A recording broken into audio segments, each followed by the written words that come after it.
Good morning. Saturday morning. Looks like a nice day. This is going to be JKD close range. It's going to be JKD elbows and knees. And we'll set it up so I can use a reference point here for you to see. So we can establish some kind of a center line to move around. So from the more open stance, basically the idea is to shoot the straight elbow. Okay? And again, the straight elbow, we also call an elbow punch. It's like punching with your elbow. Okay? So it's very straight. Tuck your chin down behind your shoulder. Step, mass accelerated movement. Boom. Okay? Second one is the hooking elbow. Angling out. Actually, this is a parallel elbow, not a hooking elbow. The hooking elbow would be a little bit more like this. So we'll go from here to parallel elbow, okay? Which means we've opened our facing, which sets up for the pivot knee. So the pivot is the replacement of the rear foot and the knee into the thigh, okay? Now, from this point, you could set down and fire the rear hooking knee into the body or the groin as well, and very easily return to your on-guard position, okay? So no tactical switch in that situation. But of course you could if you needed to. Okay? So we have the straight elbow. We have the parallel elbow. We have the replacement and pivot. And we have the hooking knee. Okay? So note how the first knee is also diagonal. The second knee is diagonal as well. The other variations is that you would turn it over a little bit more into horizontal position. Elbow, parallel. Okay, so this time I'm going to turn it over parallel to horizontal. Okay, and here with the knee as well now. Turning it over, it's still a hooking knee, but putting your foot right behind the knee, okay? So remember on the angular knee that because your heel is behind the knee, the force is coming up at a diagonal line.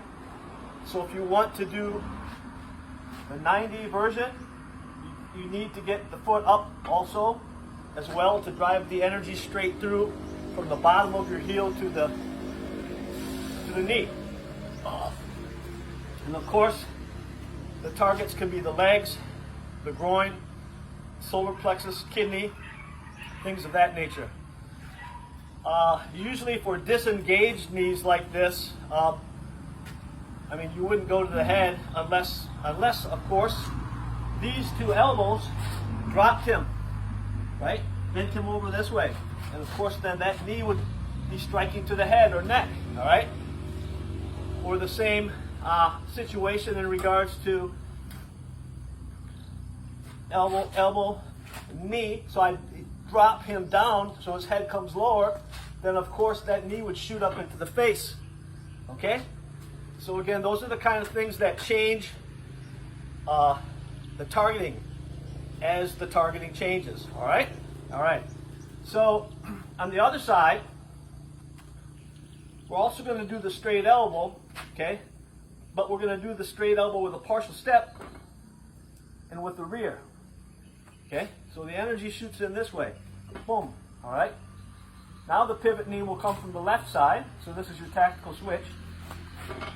Okay? And then the rear knee would be with your rear leg, and you would finish with your left foot forward. Okay? But remember, there's always the two combinations of the pivot and the zigzag. But we'll save the zigzag for the next lesson, all right? So on the first side, we went straight in. And then the second elbow took us off the line. In this sequence, the first elbow takes us off the line. Okay? Then we pivot around, drop, and end up at the side. Okay? So let's take a look at that again.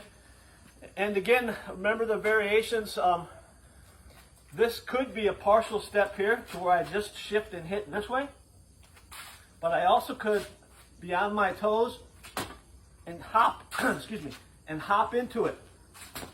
Okay? All right. So then I have the replacement pivot, drop and knee. So what's important about that sequence is that from this position, as this leg drops down, that falling movement times my next attack. All right, so that's another example of using footwork in regards to weight shifting. I call it a falling step, all right? And not the falling step from Jack Dempsey, I just use the same term, but just in regards to the knee being up, and as you drop down, you go into the strike. So in this sense,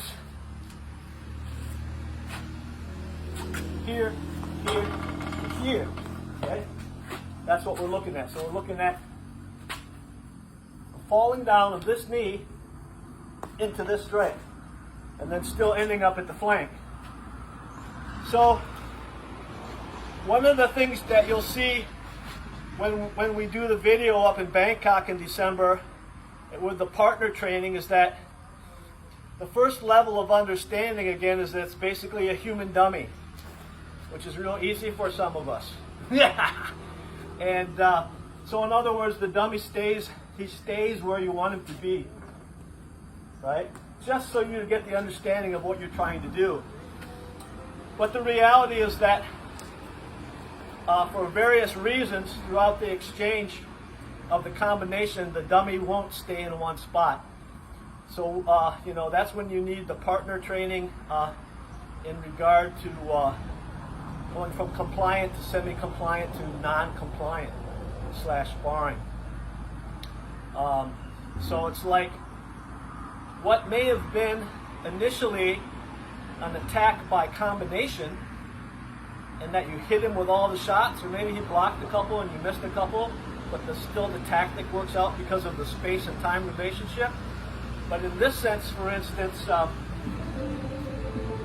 once I'm off the line and I go into the knee here, that he now begins to come in at me.